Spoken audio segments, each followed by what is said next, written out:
حضرت آدم کے کائنات میں آنے سے لے کر اللہ تعالیٰ کے پیارے نبی صلی اللہ علیہ وسلم کے زمانے میں آنے تک جتنے بھی پیغمبر ہوئے، ان سبھی نے اپنی امت سے اللہ تعالیٰ کے رسول صلی اللہ علیہ وسلم کی تعریفیاں اور ان کی تمام نیکیوں کا ذکر ضرور نازل کیا۔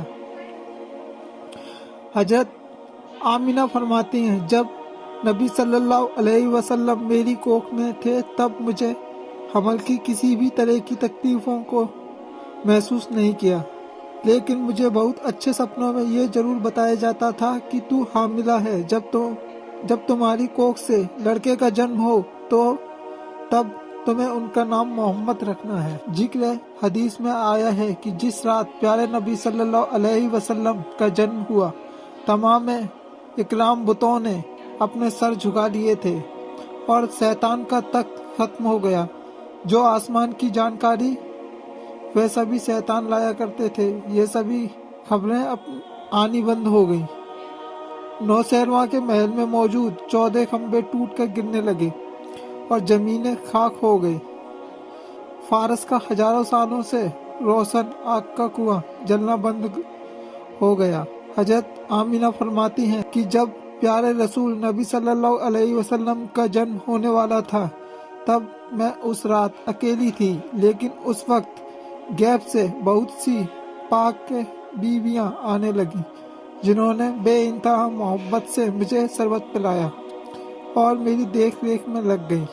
انہی میں سے ایک فاطمہ ثقفیہ کہتی ہیں کہ جب اس رات میں حضرت آمینہ کے پاس میں آئی تو یہ دیکھتی ہوں کہ نور سے جگمگاتے بادل آسمان سے نیچے اتر رہے ہیں۔ لگنے لگا کہ ستارے اتر کر حضرت آمینہ و ہم پر نازل ہو رہے ہیں۔ جب حضرت نبی صلی اللہ علیہ وسلم کا مبارک بدن زمین پر کائناج پہنچا تب ایک آواز آ کر گونجنے لگی، یا رحمک ربک یا محمد، اور ایسا نور جگمگانے اور چمکنے لگا کہ تمام دشا پورب اور پچھم جیسے نظر آنے لگے۔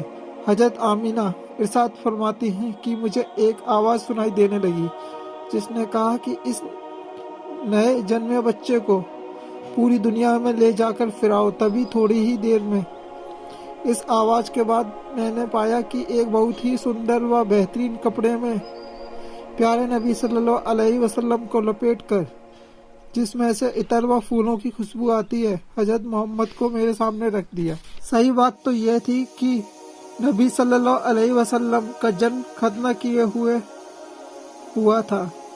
عبد المطلب نقل کہتے ہیں کہ جب اس رات کو میں خانہ کعبہ میں تھا، کعبے کی چاروں دیواروں نے سجدہ کیا اور اللہ کے گھر میں آوازیں اللہ اکبر کی آئیں۔ ہوبل جو ایک بہت بڑا بت تھا زمین پر گر پڑا۔ صفا اور مروہ پہاڑیوں کے پتھر نیچے اوپر ہونے لگے۔ جب نبی صلی اللہ علیہ وسلم کے دادا عبد المطلب وہاں جو آمینہ کے گھر آئے تو ارشاد معلوم ہوا کہ محمد صلی اللہ علیہ وسلم کا ستارہ نکل آیا ہے۔ عبد المطلب اللہ کا شکر ادا کرنے لگے۔ اس کے بعد عبد المطلب پیارے نبی صلی اللہ علیہ وسلم کو اٹھا کر اپنی گود میں لے لیا اور اس مبارک نعمت کے پانے کا اللہ کو شکر ادا کیا۔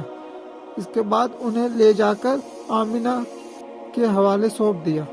ارشاد فرمایا جاتا ہے کہ حضرت محمد کی پیدائش کی خوشخبری سویبہ نے ابو لہب کو بتائی۔ انہوں نے یہ خوشخبری سن کر سویبہ کو شکر ادا کیا۔ حضرت عباس نے مرنے کے بعد جب ابو لہب کو سپنے میں دیکھا تب انہوں نے پوچھا کہ تیرا کیا حال ہے؟